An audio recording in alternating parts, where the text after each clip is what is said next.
తాను ఏ రాజకీయ పార్టీకి చెందినవాడిని కాదని నటుడు శివాజీ అన్నారు. వాస్తవానికి ఎప్పుడూ అధికార పార్టీకి తాను వ్యతిరేకంగానే ఉంటానని చెప్పారు. గతంలో అలీతో సరదాగా కార్యక్రమంలో ఆయన ఈ విషయాలను పంచుకున్నారు. నట సార్వభౌమ మహానాయకుడు ఎన్టీఆర్ లా అందరూ ఉండలేరని అన్నారు. రాజకీయాల గురించి శివాజీ ఏం చెప్పారో చూసేయండి.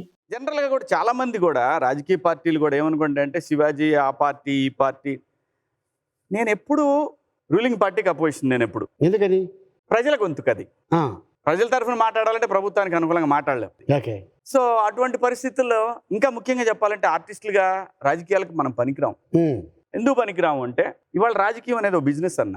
అంటే నువ్వు ఒక రాజకీయ పార్టీలో చేరి అక్కడ ఎమ్మెల్యే అయినో, ఎంపీనో అయితే ఎంపీ అయితేనేమో 100, 150 కోట్లు ఎక్స్‌పెక్ట్ చేస్తా రాజకీయ పార్టీ నీ దగ్గర నుంచి. హ్మ్. ఎమ్మెల్యే అయితే కనీసం ఒక 50 కోట్లన్నా నువ్వు పెట్టగలడా లేదా అని అలా ఆలోచిస్తుంది. హ్మ్.